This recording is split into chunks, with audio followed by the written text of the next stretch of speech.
welcome to another edition of Software Explorations, Concepts, and Overviews, hosted by your favorite tech coach, Ralph. In today's episode, we are going to talk about test plans, test scenarios, and test cases. And this is especially important as we have just recently implemented our own test case management software so we can document our test cases. So this is essential to know what is a test plan, what is a test scenario, what is a test case, and how you can use it so you can be the most impressive, amazing QA engineer at your company.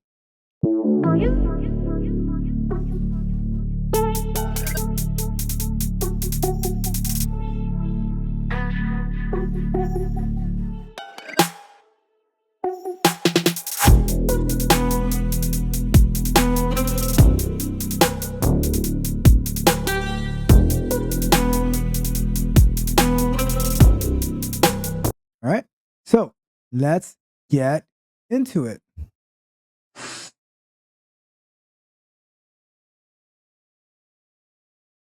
Here I am, right here.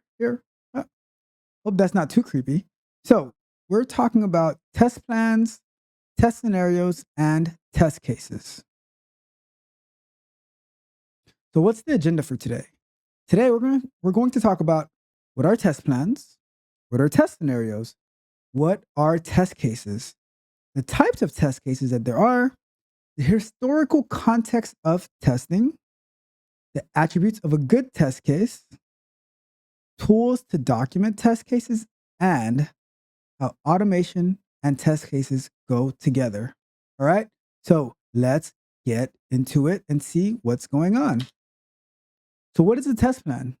A test plan is a detailed document that catalogs the testing strategies, the objectives, the schedule, the estimations, the deadlines, and the resources required to complete that project.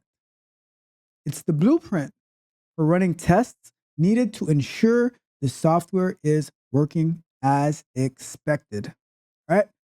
So, with a test plan, it's pretty much all the information about how we're going to approach testing from a quality assurance perspective.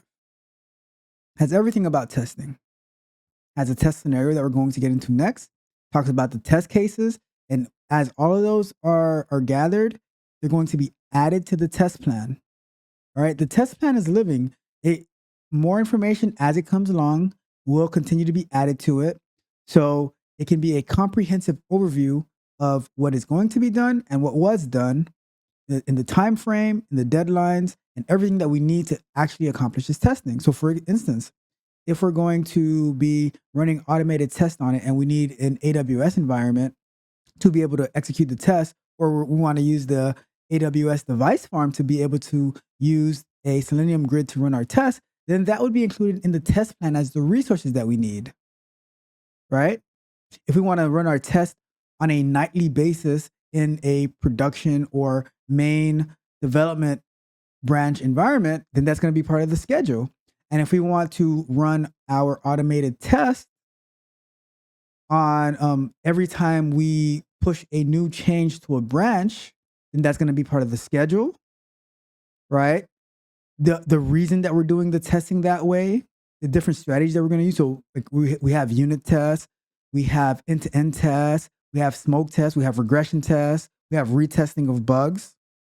All of that goes into the testing strategy, the objectives, the estimations, the deadlines, the resources. And this is a living document, a living plan of how we approach testing. All right. So let's go to the test scenario. What in the world is a test scenario? So the test scenario is a method of testing that evaluates how well a software application will work. You got that? How well a software application will work.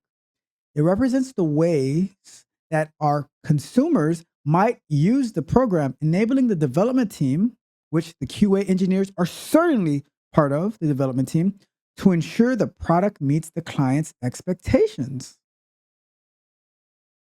So keep in mind, there's not only one consumer using this product, right? I'll give you an example. Let's say we work for Uber Eats, right? We are the Q engineers for Uber Eats. Now, we can have a test scenario for an individual personal order, right? Where you're delivering to just one person. So they go through the process and they enter their credit card information and their order and everything like that, right? That is one test scenario. However, there is another test scenario is what if it's a company group that's ordering? So let's say 5 people in a company that's ordering from the same place and they want their order grouped together to be delivered at the same time. That is another test scenario. So that way it's representing 2 different consumers, the individual consumer or a group of consumers. And those have to be taken into account for our test scenarios. All right. So that is a method of testing that evaluates how well a software will work based on the different type of consumers and how they might use the product. And now by having that test scenario, the development team, which includes, like I repeat, it includes the QA engineers, they develop the software to take into consideration all of those different consumers. All right. Now, what's probably one of the most important parts? What in the world are test cases? So test cases, there are a set of actions you can take to verify that a specific feature, I emphasize specific feature of the software is functioning. It determines if different features within a system are performing as expected. It confirms that the system satisfies all related standards, guidelines, and most importantly, customer requirements. Because it can satisfy the system can satisfy the related standards and the guidelines, but if it doesn't satisfy the customer requirements, it is absolutely and utterly useless. Just toss it in the trash. It's useless to us if it doesn't satisfy the customer requirements. That's the most important part of the test case. A lot of people believe that test cases are used to find bugs that couldn't be further from the truth. It is used to verify that a specific feature of the software is functioning. Now, throughout that verification process, you can find a bug. You can find a defect, and that should be reported and resolved. But that is not, and I repeat, that is not the purpose of test cases. And I've seen some questions saying, how can I write test cases to maximize the amount of bugs that I'm finding? In this new age of quality assurance and quality engineering, our goal is not to maximize the amount of bugs that we find. The goal is to reduce from the earliest moment possible the amount of bugs that we find by working hand in hand closely with our amazing software developers, our amazing software engineers. So if you have it in your mind that I'm going to go in here and find all these defects, you are doing it wrong. All right? All right. So now what is next? The types of test cases. So there are a variety of test cases, right? But I break them down into 2, functional test cases and non-functional test cases. So what are functional test cases, you ask? Functional test cases test a function or a feature in order to see if it produces the expected results.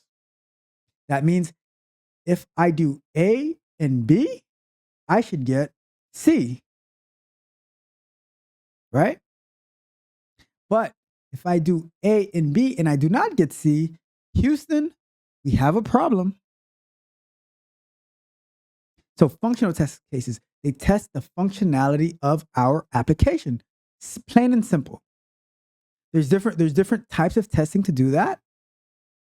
You can have the unit test, which is most commonly written and executed by the developers, usually in their pipeline where um little secret, it would be much more beneficial if developers would incorporate as much as possible a test-driven development method that will help writing the code and refactoring and everything like that. But if they don't, the unit test is still very important because it allows them to make sure that certain areas, certain units of the software are working as expected.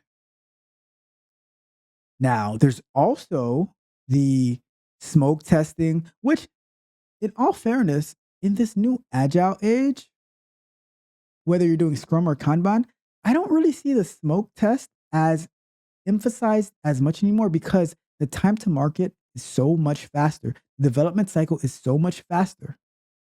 It's not like you get some very buggy environment that you're going to be testing in. No, the code is written in such small chunks that you have there's not as much to do smoke testing on, and there's not the time to do smoke testing on, right?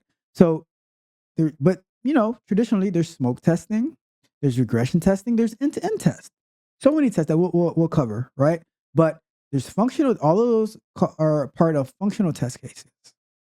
Now, there's also non-functional test cases. So they don't have an expected particular outcome. You can set some type of outcome, right? But those non-functional test cases, they check the non-functional aspects, which include, but not limited to, performance testing, usability testing, reliability testing of a software application. The performance testing is like a load testing. How much load so you have to determine, right? How much load do we expect our application to have? And how much load do you expect it to handle?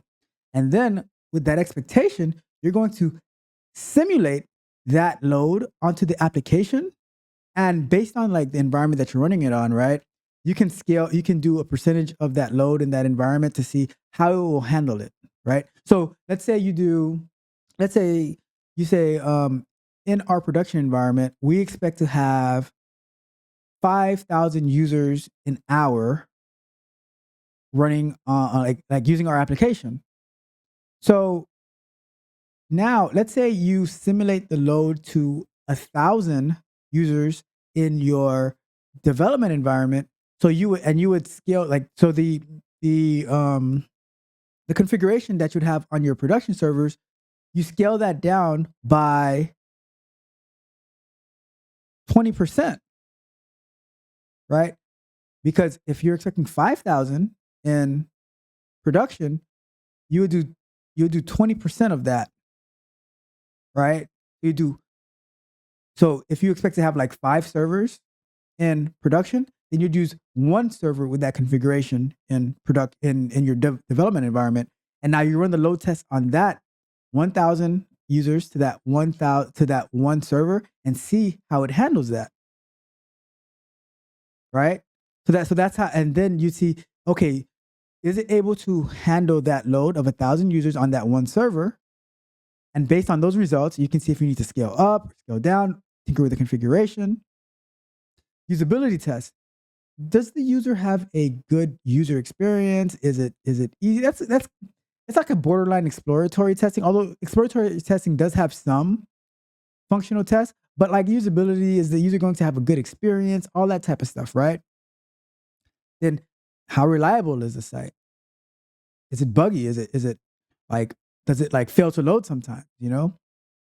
All those, like, there's not specific test cases, exact outcomes. Those are like trial and error, trying to find out what's the perfect balance, the right configuration to get it work just the right way. And there's a lot more non-functional tests, but that is like a quick intro to like the different types of tests. And performance test is a huge non-functional test, because if your application cannot handle the load that is expected, nothing else matters. All right? So let's give some historical context of testing, okay? There are a few different software development life cycles, right? SDLC stands for Software Development Lifecycle. One of the earlier models and common models is the waterfall method. Then there's the V model. Then there's the agile model, which agile has been around for a long time, but it hasn't been adopted until fairly recently, maybe in the past 20 years, more or less. Right. So version one, I would say version one included test planning and test cases in what I call the waterfall and V model, right? So the waterfall model is it works like this. You get the requirements, right? The requirements are written by, I don't know, business analysts, stakeholders, whatever, right? And then they take those requirements and then they bring them down to the developers. Now, the developers, they hack away at the code, spend months on months on months of coding to develop this application. And then once they say, we're done, they say, okay, now we're going to take the application and we're going to keep going down the waterfall and give it to QA. So now QA takes the application, right? They have to create the test plan. If it's not created yet, they need to do the create the test scenarios, create the test cases, all of that good stuff, right? And then they go through the testing, a lot of manual testing. Then if they do automated testing, they do that, all of that stuff, right? So they're writing a bunch of tests, and then they're reporting all the thousands of bugs that they found during their testing because they were not involved in the previous step during and prior to development. So they're just hacking away. And that's why there's the question: how can I write test cases to maximize the amount of bugs that I find? That comes from the old guard of doing the waterfall model, right? And in some way, the V model as well, but less as much as the V model, right? V model, maybe I should say V model is 2.0 and testing and agile is 3.0, but we're going to leave it as that, right? Waterfall and V model 1.0, the old guard, okay? So now in the waterfall, so now they report all of their bugs. And now they say, okay, developers, here are all of our bugs. Next step in the waterfall, right? The developers come back into play and they say, all right, we're fixing bugs, fixing bugs, fixing bugs, fixing bugs. They take another 2 months to fix all the bugs, right? And they say, QA, all right, we're done fixing all the bugs. Here you go. Now QA gets it again, and then they start executing all their manual tests again, retesting, regression testing, all of that stuff, right? And then they say, oh, well, now we found another 500 bugs from the stuff that you fixed. So we go to, so that's another 2 months of testing, right? And now we go down again to the next, the developers take it and they start fixing, right? So now the QA are reviewing 500 bugs once they get it again. And now they find out that, let's say 400 of those bugs are fixed. 100 of them are not properly addressed. And of those 400 that are fixed, they led to another 50. So now we have 150 bugs remaining. And they send it back to the developers. We're at another 2 to 3 months where they're hacking away, fixing. Now, we finally get to 25 bugs when QA gets it again. And by that time, we are 2 years into the game and we have not gone to market yet, but those 25 bugs are fixed and we are finally gone to market. That is the waterfall model in a nutshell. The V model is not too different, but the V model goes like this. It goes like, I don't even know where my hand is. It goes like this, right? So with the V model, you still have like the requirements and everything like that. And at QA gets into it a little earlier at some point, and then it gets to the developers, right? So maybe they'll write the test cases and the test plan and everything like that on the way down on the V model. And on the way up, after development is done, they get the application and they start executing their test cases. And then it pretty much goes the same way as the waterfall on the way back up. But on the way back up, it goes back into the business analysts and the stakeholders, like to make sure that their requirements are satisfied and everything like that. But it has that. So while it might not be 2 years to go to market, it might be 12 to 14 months, maybe, depending on the size of the software, right? Because the entire application has to be completed before we can move on to the next step. All right? So that is the V model. Now we move on to version 2.0, as I call it, which is test plans, test scenarios, test cases in Agile. All right. So what this does is with Agile and Scrum and Kanban, we look to deliver first. We deliver the MVP, the most, or no, not the most, the minimum viable product, the quickest thing we can release to the public to get to market. Right? So that we can start having interaction with our software, getting feedback, and build off of that. We don't need to build a huge application to get started. We just say, hey, this brings the most important value. We're gonna release that, put it out there, and then we're going to iterate on that. Right? So now we are getting to market in maybe a 12th of the time that it took to get the waterfall and the V model out to market. We're getting feedback from customers earlier on. That is of tremendous benefit to us. So now we're not testing 1,000 test cases at one time. We might be testing maybe 10 test cases at a time. So when we're testing those 10 test cases, we can report it back to the developers, and they can, if there's any bugs or anything, right, we can work closely with the developers to try to prevent those bugs from happening in the first place, because in the Agile model, the QA engineers are an essential part of the development team, of the software development lifecycle, the SDLC. It's a monumental shift to the way that software development is done. And that goes to the benefits of testing in Agile. We get things done faster and more efficiently. We reduce the amount of defects that we're catching that are creeping into the code base. So much better. So keep that in mind in version 2.0. The goal is not to have a ton of bugs. And how do you prevent having that high amount of bugs? You work with your software developers early on in the process. Let them know what you plan on testing. Let them know on your test scenarios the different users that are going to be using the software, so they can have that in their mind as they're developing their code. Let them know the test cases that you've built, because you can now build the test cases in advance because you know what's going to be built. You know what the expected the requirements are. You know what the acceptance criteria is. So that's why it is essential.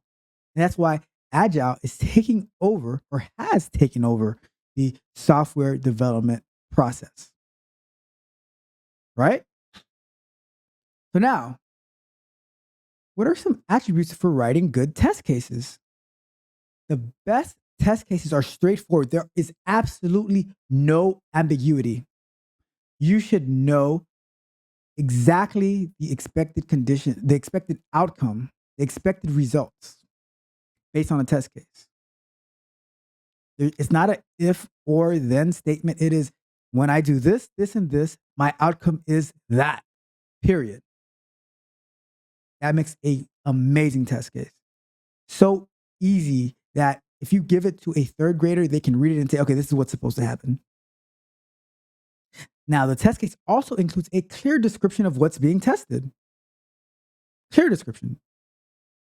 For example, if we're testing Amazon, the description of the test case is, this test case tests the search feature on the Amazon homepage by entering a product name and clicking the search icon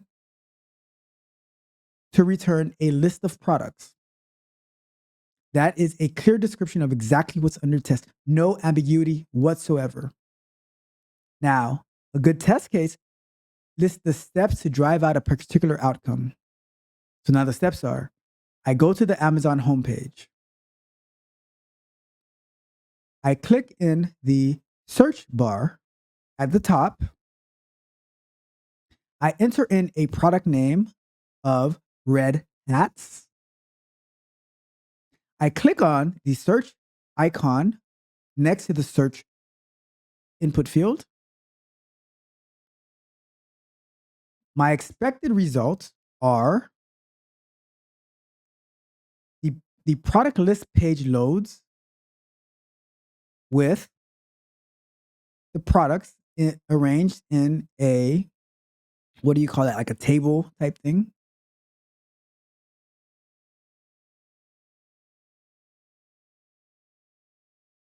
And then the test cases are written for each conditionally path, right? So what does that mean? So that means there's a separate test case for these if then situations, right? So I would say going on along with Amazon, right? If you search for a particular product, let's say you get a different layout, right? So I'll say I go to the Amazon page, I search for whatever that product would be, and now my expected results are the layout of the page is arranged in this particular way. So you have a specific test case to cover those different scenarios, right? Now, another attribute of a good test case is that it should have a clear, repeatable expected result. So it shouldn't be, if I do this sometimes, then this is my results. You should be able to reproduce those expected results each and every time. All right? So those are the attributes of a good test case. There's tons and tons more, but those are the ones that particularly stand out to me when I am writing test cases. Now, tools for writing test cases.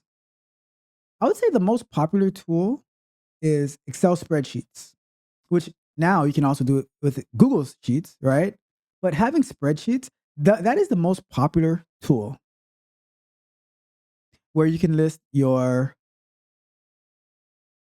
description, your step, your expected results, any necessary test data, and just list it all out, right? However, that is not the most effective or the most efficient. The most effective tools for writing test cases would have to be a test case management system. By the time this video comes out, we would have already implemented the Kiwi TCMS, Kiwi Test Case Management System, where we are going to use that to store our test cases that we're writing when we are building our very own QA portfolio. So why is a test case management system the most effective? Because it puts everything in one centralized location. You can break it down per project that you're working on. You can have users that sign up for this test case management system where they can put in their test cases in their respective projects. Most likely, there's a way to report bugs and defects in that test case management system. There's ways to record the test executions in that test case management system. There is historical data of how and when the test cases changed. So like let's say something is updated in the system and now you need to update the steps. So you go into the test case management system and you change the steps. Now you should have a good test case management system will have that historical context of when this was changed and what was actually changed. See, you don't get that with Excel. But some companies are reluctant because usually test case management systems have some overhead or some cost. There are some open source ones, but you still need to have someone who is able to manage it. And I would say if you are a QA engineer, it is essential for you to pick up some Docker and AWS knowledge because you can install your own test case management system and you can impress your interviewers or your employers by showing initiative and saying, this is how I'm going to document my test cases. All right. So the most effective is the test case management system. But if that is not available, there's always the most popular, the Excel spreadsheets. I personally don't like using the Excel spreadsheets, and I look to try to move people to using a test case management system. All right. Now, automation and test cases. So when it comes to automating test cases, right, you have to go on a strategy based on the type of the test case that's being automated. For example, there's unit tests, as mentioned earlier, right, which is typically written by the software developers. They're testing a unit of their code, right? That's still automated testing, but it is the most of the tests should be unit tests, right? And then we come to, like, there's integration tests, there's all of that, right? But the API tests, that test more of the business logic, and that is usually written by the QA engineers. And those, I would say, those may be the second most tests that are written because they can run very fast and there's very little chance of flakiness in those tests. So they're not going to give you like failures when they really passes and stuff like that, right? So the API test should be the second most tests that are written and run on a regular basis. Then we go to the UI test, right? Where it can be testing like different components of the UI. So for instance, if you're using like React or something or Angular, and you can test certain components to make sure that they're working as expected. But there should also be unit tests written by those front end developers to make sure that their application is working as expected as well. But there's sometimes like when you're interacting with the interface, and you can click on something and React doesn't handle it properly, and then you get you get a blank page or something, right? So those would be the UI tests, and then the least test should be the end-to-end tests, where those start from the very beginning to the very end to make sure that the most important critical workflows are working as expected. We're not trying to capture every single workflow in the end-to-end test, but we want to capture the most critical tests, right? Like I would say the checkout process, the adding items to the cart, um, logging in, creating an account, the homepage. Those are the type of tests. Filling out a contact us form. If it's a hospitality type site, making sure that bookings are working. Whether let's say for instance Airbnb, that you can go and find, like, you can search for properties, and you can click on the button that will make a reservation for you, right? All of those things. Like, so those are the end-to-end tests that you want to make sure that you're capturing, right? And those as well, because since those are the most critical flows, run those on a regular basis as well. So now automation tests, they break down components tests into smaller reusable methods and functions. That way you don't have to rewrite the same test 100. So let's say you have 20 end-to-end tests, right? And every test starts with going to the homepage. You do not want to have that written every single time. You want one method that can be called that will take you to the homepage, or if you're clicking on the login button, you want one method that'll be called that'll click on the login button, right? So that way, if there is a global change to the login button, maybe the ID or something, you just have to go into one little spot and make that change, and now everywhere is working amazingly, right? Saves so much time, prevents you from missing out on things. Just great stuff, right? So break down the components of tests into smaller reusable methods and functions that can be used all over the place. All right. And that was what we call the page object model, which we have covered before in the past. All right. So in conclusion, we reviewed what test plans are, what test scenarios are, and what test cases are.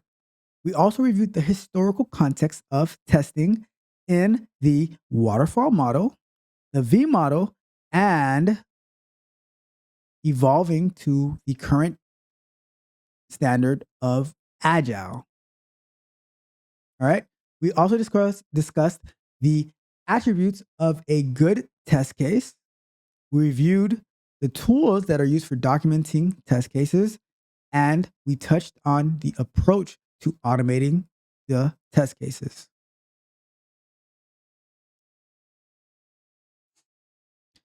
So that is our overview and concepts about test cases, which includes test plans, test scenarios, test cases, all of that related to properly testing your software application. All right? So take that into consideration. If you have not done so yet, go back and watch the live stream where we implemented Kiwi Test Case Management System so you can install your very own test case management system and can start creating test cases into that system. And with that, you will be able to impress your potential employers by your initiative and ambition to successfully document test cases that makes it accessible to everyone in the organization. Now, if you found this information about test cases useful, hit the subscribe button. I would hit the like button, of course, and then I would hit the notification bell so you can be informed of every single time a new video is released that adds tremendous amount of value into your life. And so you can also be notified of every single time that I go live so you can interact with me and you can ask me any question that you have and I will be sure to find a appropriate response for you because I care about you and your success. All right? But until next time, my friends, this has been another episode of Software Explorations, Concepts, and Overviews, hosted by yours truly, Tech Coach Ralph.